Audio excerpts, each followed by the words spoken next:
The courthouse hallway buzzed with the usual late-morning noise, heels clicking, papers shuffling, worried voices whispering. But amid that routine chaos, a single moment was about to shatter everything. A black woman in a simple navy suit stood near the water dispenser, quietly observing officers as they moved in and out of Courtroom 3C. Her posture was calm, composed, almost invisible. Most people passed her without a second glance. But Officer Derek Marshall noticed her, and something in him snapped. He marched toward her with the heavy confidence of a man who believed he owned the hallway. "Move," he barked, not even slowing down. She gently lifted her eyes. "Officer, I'm—" Before she could finish, his voice thundered again. "I said move." Without warning, he grabbed her by the arm, yanked her aside, and slammed her body against the stone wall. The impact echoed through the hall like a gunshot. Papers flew from her hands. Her shoulder hit the wall so hard her knees bent. People nearby froze, stunned by the brutality unfolding in broad daylight. "I don't care who you think you are," the officer hissed, pressing his forearm across her collarbone. "You people always act like rules don't apply to you. Always causing trouble. Always talking back." Her breath trembled, but her voice did not. "Officer, you are making a mistake." "I am. I don't want to hear it," he snapped, tightening his grip. "You better learn your place." A few attorneys gasped. A defendant being escorted flinched. A clerk stepped back in fear. But no one moved to stop him. Then the courtroom door flew open. Judge Raymond Ellis stepped out, his face turning white instantly. "Officer Marshall," he shouted, panic slicing through the entire hall. "Release her at once." Confused, the officer hesitated. "Sir," she was refusing orders. "Refusing orders? Do you even know who you're assaulting?" the judge snapped. Silence swallowed the hallway. The officer's confidence cracked. "Yes, sir." Judge Ellis stepped closer, trembling with outrage. "This is Chief Alana Brooks, your new police chief. She begins her command Monday." Every drop of color drained from the officer's face. He stepped back as if electrocuted. She straightened slowly, rubbing the sore spot on her shoulder, her eyes locked on the man who had just tried to humiliate her. But her expression held no fear, only calm, devastating power. She looked at him and said quietly, "You didn't know who I was. But that shouldn't matter. Respect should not depend on rank." Witnesses exchanged stunned glances. Officer Marshall swallowed hard, finally understanding the gravity of what he had done, assaulting his incoming chief, a black woman, in front of a judge and half the courthouse. Judge Ellis spoke again, voice firm and cold. "Officer Marshall, you may have just ended your career." And for the first time, the arrogant officer looked truly afraid. This was not simply a mistake. This was the moment the entire city would soon be talking about. The moment that would expose a truth buried for years. The moment justice began turning in a new direction. The video of the courthouse incident spread through the department faster than any official memo. Officers whispered in corners, exchanging nervous glances whenever Chief Alana Brooks' name surfaced. Some were stunned. Some were outraged. A few, very few, were secretly relieved that someone had finally confronted the rot they'd felt for years. But Officer Derek Marshall sat in the break room with his jaw clenched, replaying the moment again and again. How could he have known? How was he supposed to guess that the woman he shoved was his incoming chief? His friends tried comforting him, insisting he just made a split-second mistake. But deep down, Derek knew the truth. He hadn't acted out of fear. He acted out of prejudice, arrogance, and the certainty that no one would ever question him. That certainty was gone. Meanwhile, Chief Brooks wasn't resting. Her shoulders still throbbed, yet she spent the evening reviewing months of department data she'd quietly collected before her arrival. She'd already found troubling patterns, aggressive officers who operated with too much freedom, complaints disappearing into thin air, and neighborhoods where families felt safer calling relatives than 911. The incident with Derek wasn't an isolated moment. It was a symptom, a warning sign, a door she had finally pushed open. Early the next morning, the elevator doors slid open and every officer froze when Alana walked in. Calm, composed, wearing a light gray blazer that contrasted with the bruising on her collarbone. She greeted no one. She didn't need to. Her presence alone shifted the entire atmosphere. Her first meeting was with Internal Affairs. Lieutenant Harper, a seasoned investigator who'd grown tired of blocked reports, leaned forward. Chief, forgive my honesty, but what happened yesterday? It's all over the building. Alana didn't hesitate. Exactly what the video shows. A culture problem. A power problem. And starting today, we're going to uproot it. Harper nodded slowly, respect forming in his eyes. We'll help you. Some of us have been waiting for someone willing to clean house. But not everyone was ready. Downstairs, Officer Marshall met privately with a lawyer hired by the police union. The lawyer spoke in calm, rehearsed tones. We'll claim you feared for safety. We'll argue she didn't identify herself. We'll frame this as confusion, not misconduct. But the video, Derek muttered. Videos are interpretations. The lawyer replied with a cold smile. We shape the narrative. We protect our own. Derek felt a spark of hope, but also a strange, sinking feeling. Protect their own. That had been the philosophy for years. But now that philosophy had slammed into the wrong woman. Later that day, the department held a mandatory assembly. Officers filled the auditorium as Chief Brooks stepped onto the stage. Her voice was steady, but firm. I'm not here to embarrass anyone. I'm here to fix what's broken. And yes, what happened yesterday is part of that problem. The room tensed. She continued, respect is not optional. Integrity is not optional. Accountability is not optional. If anyone believes they can ignore those principles, this is your warning. Derek sank lower in his seat. Alana looked directly at the assembled officers, her gaze unwavering. I will lead with fairness, but I will not tolerate abuse. Not one more day. The silence afterward was louder than any applause. When the meeting ended, some officers stood taller.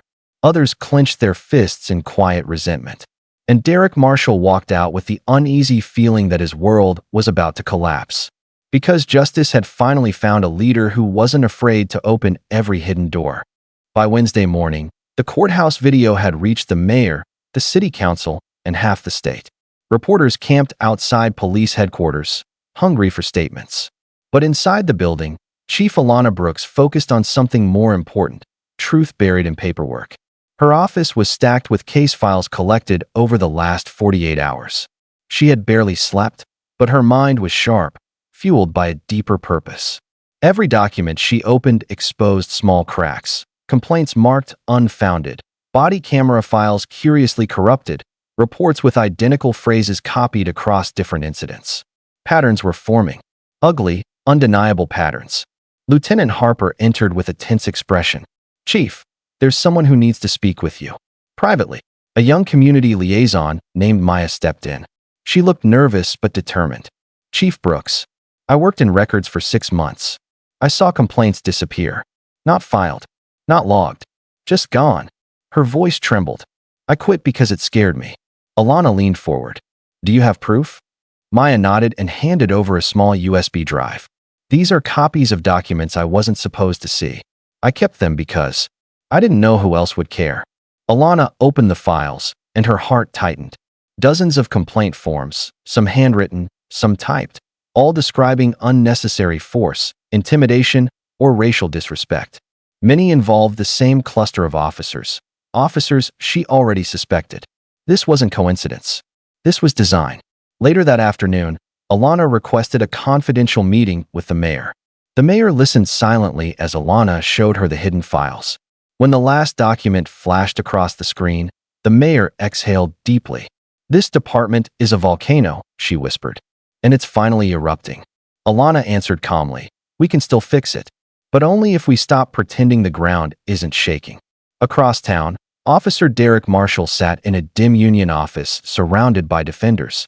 The union lawyer repeated the same rehearsed lines, hold your position. We'll paint her as anti-police. We'll call her actions political. But Derek's mind wasn't calm. He kept seeing the look in her eyes, the look of someone who wasn't afraid, someone who saw straight through him. Everything he'd relied on for protection suddenly felt paper thin. Do you think she's really coming for me? He finally asked. The lawyer replied, she's coming for everyone.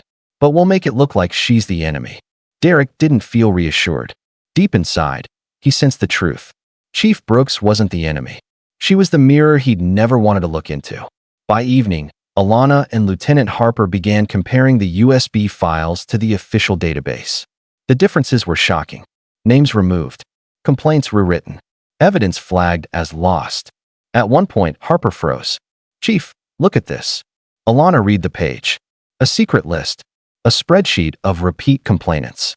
People marked as liars, agitators, or uncooperative. And next to several names, Officer Derek Marshall's initials. Alana felt a cold wave move through her. She whispered, "This isn't just misconduct. This is targeting." The room fell silent. Outside, the city buzzed, unaware of the storm building inside its police department. Inside headquarters, the truth was rising like a tide. And Alana knew one thing with absolute certainty. If she didn't move quickly, the same officers who silenced these victims would try to silence her next. The next morning, Chief Alana Brooks walked into a quiet community center on the east side of the city. She had arranged a private meeting there, far from police headquarters, far from ears that didn't need to listen. Inside, a small group of citizens waited nervously, unsure what this new chief truly wanted. Alana greeted them with calm respect, choosing a seat among them rather than standing at the front like authority. "Thank you for coming," she said softly. "I know many of you filed complaints that went nowhere. I'm here to hear the stories this department ignored." For a moment, no one spoke. Then a woman in her 30s stepped forward, Elena. She held her left shoulder as she talked, the pain still obvious after all these years. "Officer Marshall dislocated my shoulder during a routine stop," she said. "I filed a report. 3 days later, someone came to my house and told me it would be easier if I dropped it. I was scared, so I did." A heavy silence settled over the room. Next, an older man named Leon stood up. "I complained too," he said. "I saw an officer shove my nephew during a stop." The complaint vanished. No follow-up, not even a phone call.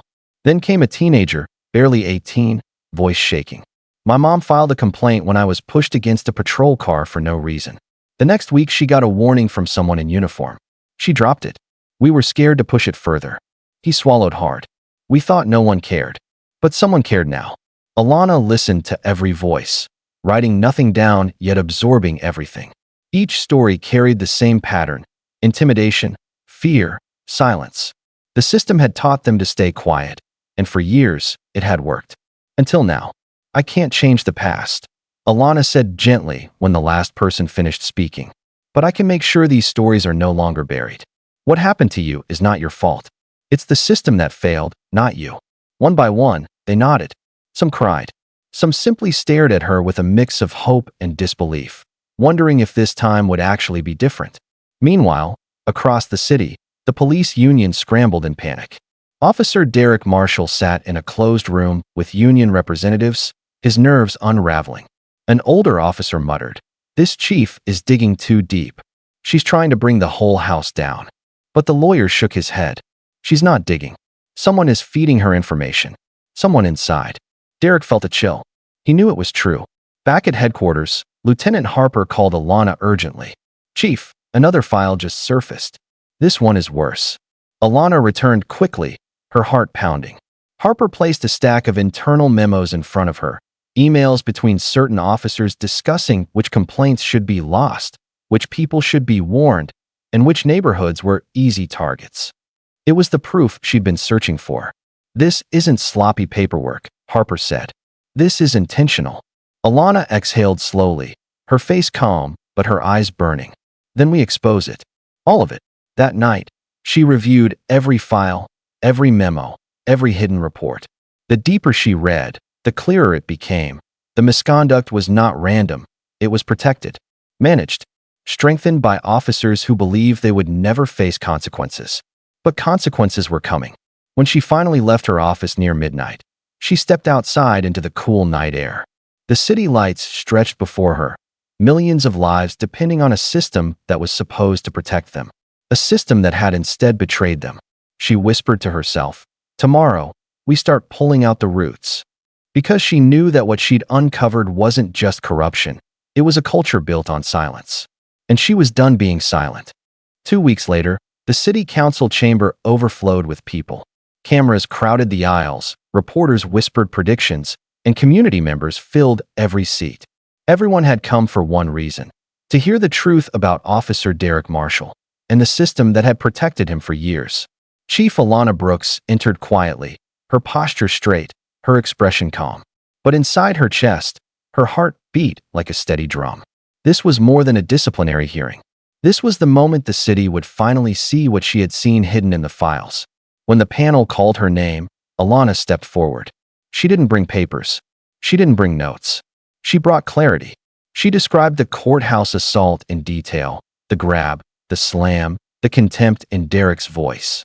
She recounted how she identified herself, how he ignored it, how he acted not from fear, but from prejudice and power. The courtroom watched silently, some with shock, others with shame. Officer Derek Marshall sat across from her, pale and sweating. His lawyer whispered strategy in his ear, but nothing erased the image of the video projected behind them. Next came the victims. Elena stepped forward first. Her voice trembled but did not break. She lifted her arm and showed the scar from her shoulder surgery. "I filed a complaint," she said. "It disappeared. I was told to drop it. I lived in pain for a year because of this department's silence." The room stirred. Then a young man named Jaden spoke. "I was 16 when I was pushed against a patrol car. I wasn't resisting. I wasn't doing anything." The complaint vanished like it never happened. A gasp moved through the chamber. The next witness brought the whole room to a standstill. A mother named Naomi with her 10-year-old son by her side. She described how an officer grabbed her child during a noise complaint. "He still has nightmares," she whispered. "He cries when he sees a uniform." The boy hid behind her arm, eyes lowered. It was the kind of moment no report could erase. Finally, Lieutenant Harper testified. He read from internal emails, messages that ordered officers to discard complaints, warnings sent to victims, and a list of repeat troublemakers created by corrupt officers.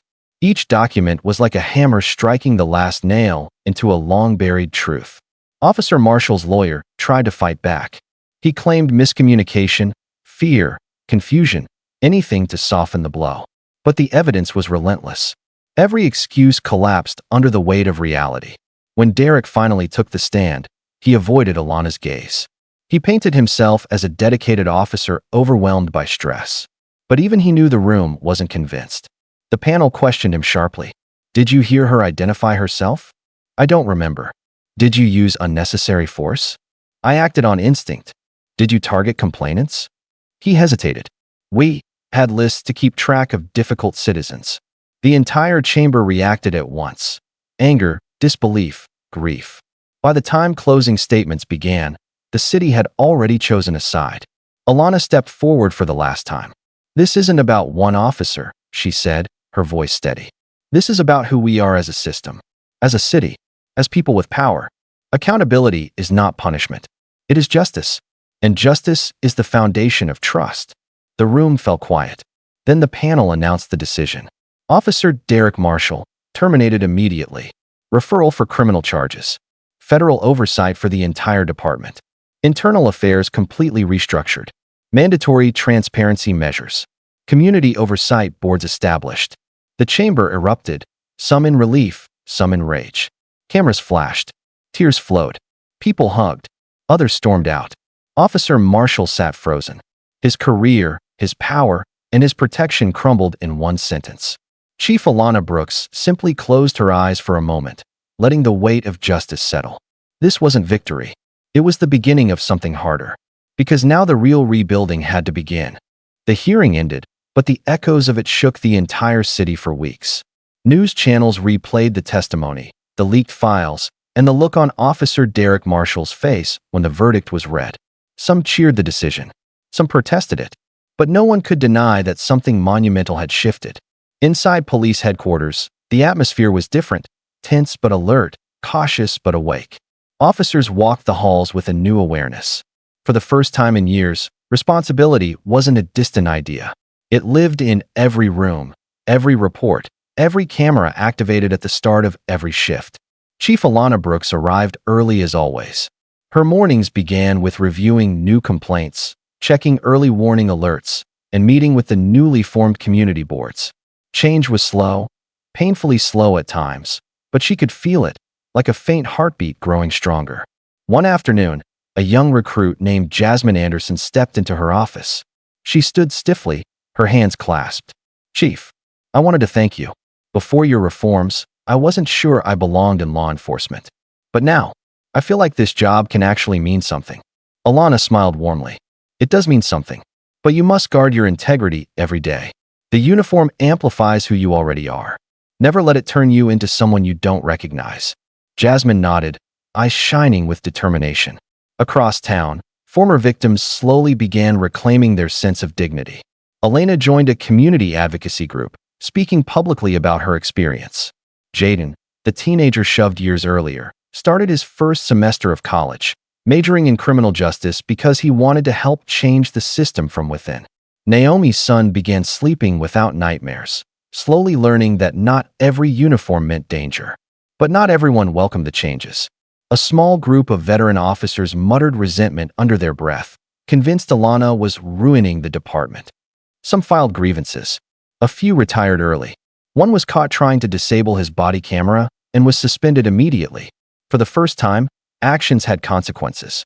Meanwhile, Derek Marshall awaited trial.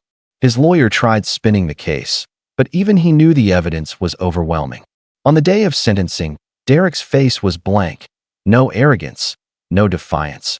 Only the quiet realization that power misused always comes due. His badge was gone. His authority gone. His silence exposed. When the verdict was announced, Chief Brooks did not celebrate. She simply closed her eyes and breathed. Justice wasn't joy, it was responsibility. 6 months after the hearing, the city saw the first real signs of transformation. Complaints were investigated promptly. Body cam footage was stored securely. Officers trained in de-escalation, community engagement, and bias awareness. Neighborhoods once ignored began trusting again, if only a little. For the first time in years, people waved at patrol units instead of crossing the street. Late one evening, after a long day of reviewing reports, Alana walked through the quiet precinct halls.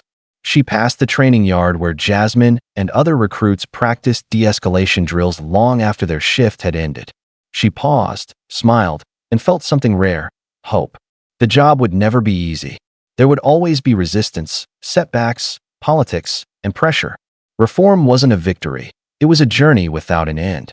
But now, at least, the journey had begun. As she stepped outside into the cool night air, she looked over the city she served. A city healing one decision at a time. A city learning that justice wasn't punishment, it was protection. She whispered to herself, not as a chief, but as a guardian of a fragile future. Accountability is our foundation. Respect is our duty. And this badge, finally, means something again. And with that, she walked forward, knowing the road was long, but knowing she would not walk it alone.